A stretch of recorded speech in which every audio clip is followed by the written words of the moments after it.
पहले तो मैं आप सबको बोलना चाहूँगा आप बहुत लकी हो, क्योंकि इतनी सारी वीडियो में से मेरी वीडियो आपके पास आना इतना, इसका मतलब है कुछ तो बात है। और बात से याद आया कि आज हमें बात करनी है मैन बूब्स के बारे में।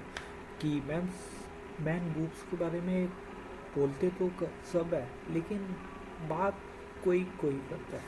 तो आज हम ऐसी बात करने वाले हैं। मेरे साथ वीडियो में आने वाले तरुण गिल, उनके लिए ताले होने चाहिए। और वीडियो शुरू करते हैं। Male boobs are back. ये वापस आ गए। सो इनके लिए मैंने कितनी मेहनत करी। I took all kind of shortcuts, surgery करा ली, सब करा लिया, बट कराने का फ़ायदा क्या हुआ?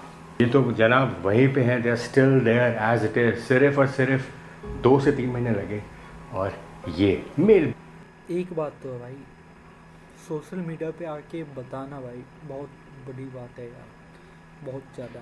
बूब्स, जिसको हम गायनोकोमास्टिया भी कहते हैं, क्योंकि एक बार जो आ जाती है ना ऑनलाइन, वो लाइफ टाइम तक रहती है बिल्कुल। They are back. और ये मैं वीडियो ऐसे इसलिए कर रहा हूँ बिकॉज मैं आपको इस वीडियो के थ्रू काफ़ी कुछ बताने वाला हूँ गायनोकोमास्टिया या मेल बूब्स के बारे में। ऐसी नॉलेज जो किसी के पास नहीं है, क्योंकि मैंने ये सर्जरी भी करा के देख लिया है, मैंने ये पूरे वर्कआउट्स करके भी देख लिए, सब करके देख लिया है। वो सबका निचोड़ और क्या चीज़ गायनोकोमास्टिया को लीड करती है, क्या रीज़न है मेल बूब्स का, वाई डज इट हैपन, और इसका ट्रीटमेंट क्या है, ये कैसे ठीक होंगे, you gonna find out is gynaecomastia, ये मेल बूब्स। इसको सिंपल भाषा में समझाऊंगा ताकि आप सबको समझ आ जाए। सो गायनोकोमास्टिया का एक्चुअली 2 वर्ड है, gynaec which means female and मैक्सिया मीन्स ग्लैंड, फीमेल ग्लैंड। अब ये फीमेल ग्लैंड जब मेल में ज़्यादा दिखना शुरू हो जाता है तो उसको गायनोकोमास्टिया बोला जाता है, विच मीन्स हम सब जिसको कहते हैं मेल बूब्स।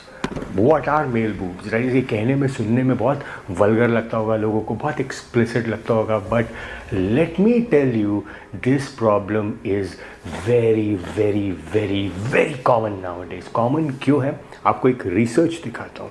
इस रिसर्च के हिसाब से 2020 में जो वर्ल्ड विटनेस कर रहा है गायनोकोमास्टिया के केसेस 20 से 30% हायर हो गए हैं। मतलब हर 5वें से 10वां लड़का, every 5th to 10th guy may be suffering from male boobs. अब ये मेल बूब्स है क्या?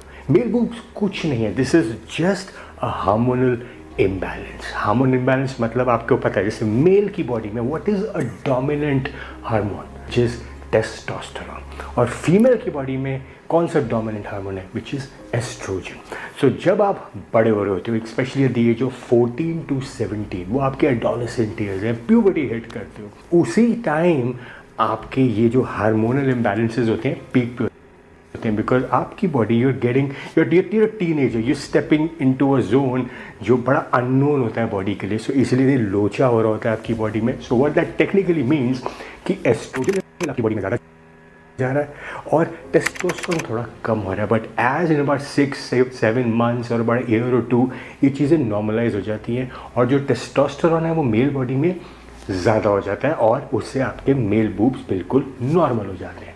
बट अब क्या देखा जा रहा है with this recent trend and lifestyle, वो नॉर्मलाइज नहीं होता बिकॉज हमारा लाइफस्टाइल ऐसा ही को भी हो सकता है। पहले ये प्यूबर्टी तक लिमिटेड था, लेकिन अब क्या हो गया with the giving the lifestyle, specially हम सबका जो लाइफस्टाइल हो गया, कुछ भी खा लेना, कुछ भी पी लेना, ऑफिस आवर्स, रैंडम आवर्स, और प्लस एवरी 5 years आफ्टर 20 आपका टेस्टोस्टेरोन गिर रहा है। मतलब 25 साल के जो आपका टेस्टोस्टेरोन है, आप 30 साल के हो गए, it'll dip. But 35 के हो गए, it'll dip further. 40 again dipping. So every decade it dips by about 5 to 7%. तभी जब बॉडी में टेस्टोस्टेरोन कम होना शुरू हो जाता है, आपकी बॉडी में एस्ट्रोजन की मात्रा बढ़नी शुरू हो जाती है और आपके मेल बूब्स प्रोमिनेंट हो जाते हैं। तो ये है एक हार्मोनल इम्बैलेंस की समस्या। नाउ मेरी प्रॉब्लम क्या थी? मेरी प्रॉब्लम बचपन से यही थी, मेल बूब से उसको फिक्स करना है।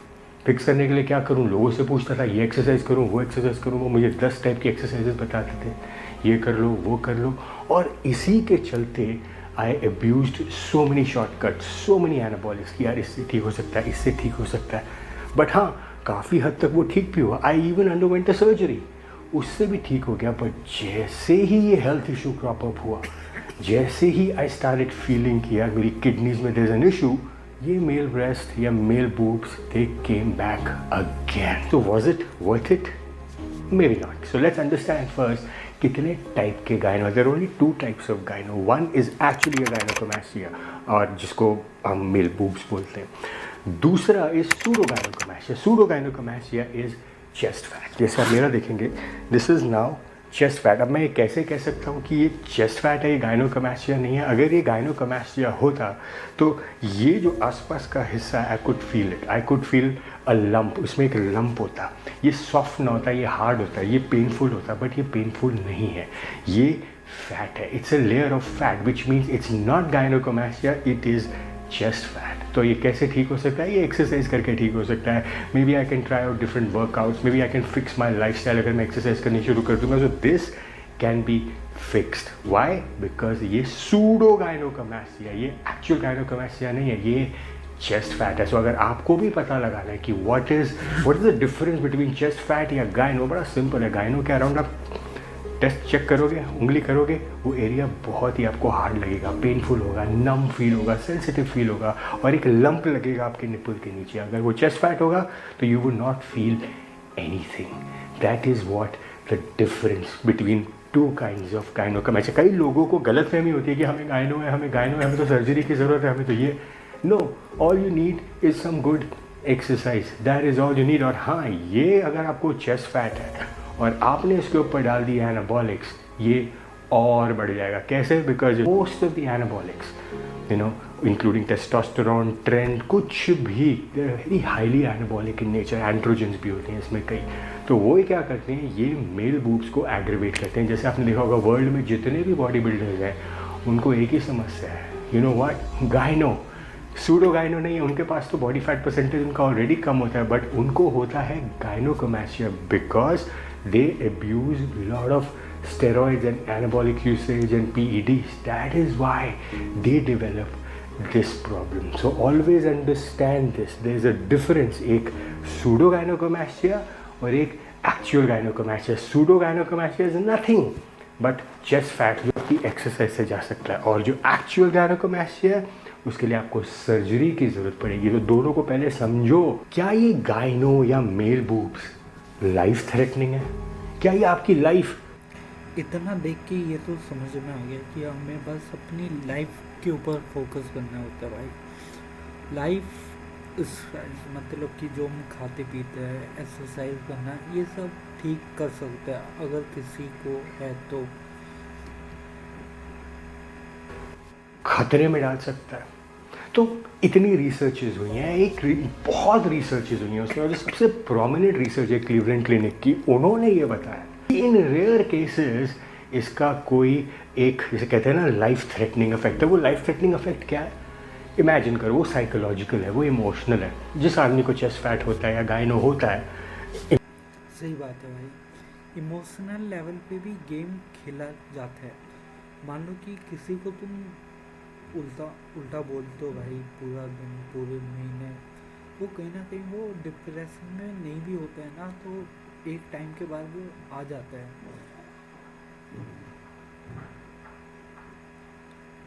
ये मैंने एक बार देखी थी कि किसी ने बोला था कि बुरा मत सुनो, बुरा मत देखो, बुरा मत बोलो, ये नहीं होना चाहिए। मैं बोलता हूँ अच्छा बोलो, अच्छा सुनो, अच्छा बोलो, ओके, बोलो, देखो, सुनो।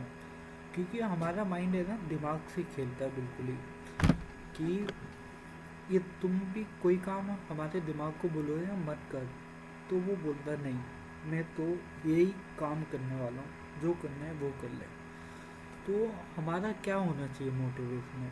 हमारा मोटिव ये होना चाहिए कि हम अपने माइंड को बताएं कि हमें ये करना है, ये नहीं बताना चाहिए क्या नहीं करना, क्योंकि हमारा माइंड वहीं पे जाएगा। फिर हमें बताना चाहिए अपने माइंड को, एक फोकस देना चाहिए उन्हें कि तुम्हें ये काम करना है तो करना है। और माइंड में इतनी पावर होती है ना कि वो कोई भी काम कर सकता है।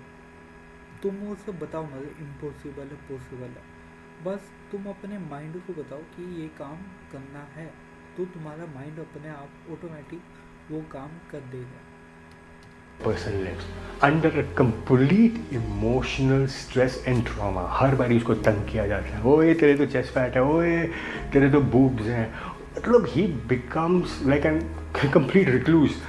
वही तो बोलता है कि अपने साथ ऐसे दोस्तों को रखो जो तुम्हें आगे बढ़ने में हेल्प कर दे, ऐसे लोगों को नहीं जो तुम्हें बात बात पे ताने मारे। इसलिए बोलता है अपनी फ्रेंड्स सर्कल का भी बहुत मायने रखता है। लोग उसका मजाक बनाते हैं, उसके फैमिली उसका मजाक बनाती है, उसके रिश्तेदार उसका मजाक बनाते हैं, स्कूल जाता है, कॉलेज जाता है, ऑफिस जाता है, उसका मजाक बनता है, प्लस कपड़े टाइट पहनने पड़ते हैं बिकॉज उसकी चेस्ट फीमेल ना दिखे। So it become an emotional trauma for you to deal with, और वही इमोशनल ट्रॉमा आपको डिप्रेशन में धकेल लेता है, और वही डिप्रेशन आपको और आपके लिए प्रॉब्लम्स क्रिएट कर सकता है। But in totality it is not life threatening in most of the cases. But कई लोगों ने गायनों को या मेल बूब्स को किसी प्रॉब्लम के साथ भी जोड़ा है, बिकॉज जब डॉक्टर्स जब रिसर्चेज हुई हैं तो this could be a reason for obesity. अगर आप फैमिली में ओबेसिटी रन करती है, मोटापा रन करता है, so that people are prone to get gyno. कई लोगों में अगर आपको किडनी में प्रॉब्लम है, दे में गेट मेल बूब्स। तो कई इसके फैक्टर्स होते हैं, कोई अंडरलाइनिंग इशू भी होता है, but most of the cases ये लाइफ थ्रेटनिंग नहीं होता। It is just a psychological and mental issue, because आप अपने आप के साथ कंफर्टेबल नहीं हो, और जब आप अपने साथ कंफर्टेबल नहीं हो, you do all kinds of things to fix it, जैसे जो मैं कर रहा था। अब इस मेल बूब्स को फिक्स करने के लिए मैंने क्या क्या नहीं किया यार, सब कुछ, और कोई आपको कुछ नहीं बताता। Nobody tells you shit, they all give you ज्ञान, ग्लोबल ज्ञान। बट अब बात करते हैं कि इसका ट्रीटमेंट क्या है, how do we actually treat gyno अगर आपको गायनो है। तो क्या आपको गायनो है, या आपका जस्ट सूडो गायनोकोमैस्टिया, या आपको सिर्फ चेस्ट फैट है आपका। To find that out, go to a doctor. कोई ट्रेनर से मत पूछना, बिकॉज ट्रेनर्स आपको हर टाइप का ज्ञान पेल देते हैं, and believe me, I have paid the price.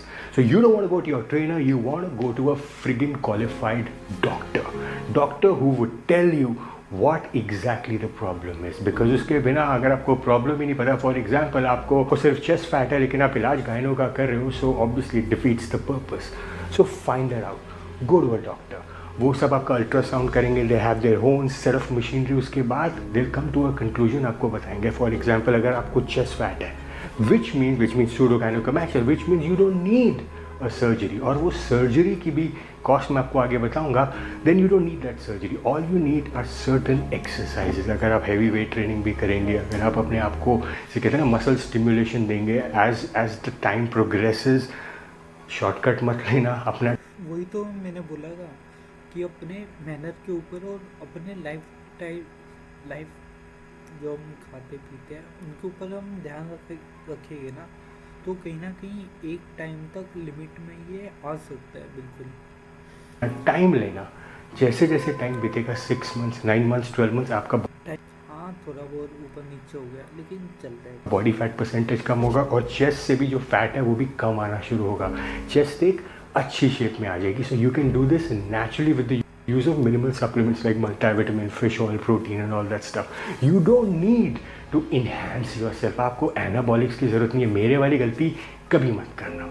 Second case, now in second case let's say you have gynecomastia, the actual root of the problem। तो वो आपको बताएंगे कि gynecomastia में आपको किस लेवल का गायनो है। तो अगर वो इतना ज़्यादा प्रोमिनेंट है कि आपकी उसने नींद हराम करी हुई है, उसने आपकी it's socially affecting you, mentally affecting you, then I think you should go for a surgery. और वो सर्जरी की cost will range from 45,000 to 90 days। और हाँ, ये सर्जरी भी बता देता हूँ आपको कैसे होती है। सो गायनो की सर्जरी के 2 प्रोसेसेस होते हैं। वन, और वो आपको बेहोश करके नहीं देंगे, you have to lie down and वो आपको एनेस्थीसिया देंगे in most of the cases, और आपके चेस्ट के नीचे वो जितना भी जो आपकी फैट की लेयर और वो ग्लैंड है, लाइपोसक्शन के थ्रू वो रिमूव कर देंगे। It's takes about 45 minutes to 1 hour, और उसके बाद आपको 4 से 5 घंटे हॉस्पिटल में रखा जाएगा। उसके बाद आपको वो डिस्चार्ज कर देंगे, and they'll ask you to wear a very tight belt और अ कंप्लीट वेस्ट जिससे आपकी चेस्ट टाइट रहे, और उसके 3-4 हफ्ते तक यू कांट मूव, आप अपना हाथ ऐसे नहीं कर सकते। कई प्रिकॉशंस होंगे इसके, ताकि वो आपकी जो नई चेस्ट की शेप है वो नॉर्मलाइज हो जाए। प्लस इसका खर्चा करीब, ऐसे आपको मैंने बताया, 35,000 से लेकर 90,000 तक आता है, डिपेंडिंग ऑन विच क्लिनिक और which hospital you go to. So once you get use to it, उसके बाद 99.99% वो फिक्स हो जाता है। बट हाँ, अब जैसे ही आपका लाइफस्टाइल बदला, जैसे ही वीडियो बस आपने एक्सरसाइज छोड़ी, like in my case it may just reverse. So you need to understand this कि मुझे अब ये मेंटेन करके चलना है। It will give you that boost surgery, but at the same time you need to take care of it. Now that brings me to my last point कि क्या male boobs आपके लिए हटाने इतने इंपॉर्टेंट है कि आप अपनी हेल्थ रिस्क पे रखो? क्या male boobs are more important than your life? मैंने कई लोग देखे हैं मेरे जैसे जो अपनी मेल बूब से इतने परेशान थे कि वो they were injecting all kinds of steroids into their bodies. या ठीक हो जाए, या ठीक हो जाए, या ठीक हो जाए, और वो ठीक हो भी गया। बट जैसे ही एक अंडरलाइनिंग हेल्थ इशू आया किडनी से related, boom, it got fucked. You back to square one, because जब आपको कोई इशू होता है, you can't train, you can't even eat your protein, specially with kidneys you can't eat protein, you have to exercise very light, और वो भी walking. Then what you want to do? So always remember, male boobs को हटाना, but at what cost? एक problem को दूर करने के लिए मेल बूब्स की आप 10 प्रॉब्लम्स और इनवाइट कर रहे हो by taking these shortcuts, by taking all these substances into your body. Do you really want that? कि आपके मेल बूब्स तो चले गए बट आपको किडनी इशू आ गया? Is that worth a deal? No, it's not. Goal अगर आपका मेल बूब्स को हटाना है, simple, try different exercise, but first go to a doctor, figure out कि भाई वो क्या है। वही बात होगी। और वीडियो ख़त्म करने से पहले मैं बोलना चाहूँगा, जिससे भी ये प्रॉब्लम आ रही हो, शायद वो एक्सरसाइज या अपने खान पान पे देख लेना कि तुम क्या खाते हो, कैसे खाते हो। बाहर की चीज़ें जितनी भी हो सके अवॉइड करना, क्योंकि कहीं ना कहीं हमारे लाइफस्टाइल जो हम खाते पीते हैं, मिलावट आ गया इतना, तो शायद ठीक हो सकता है।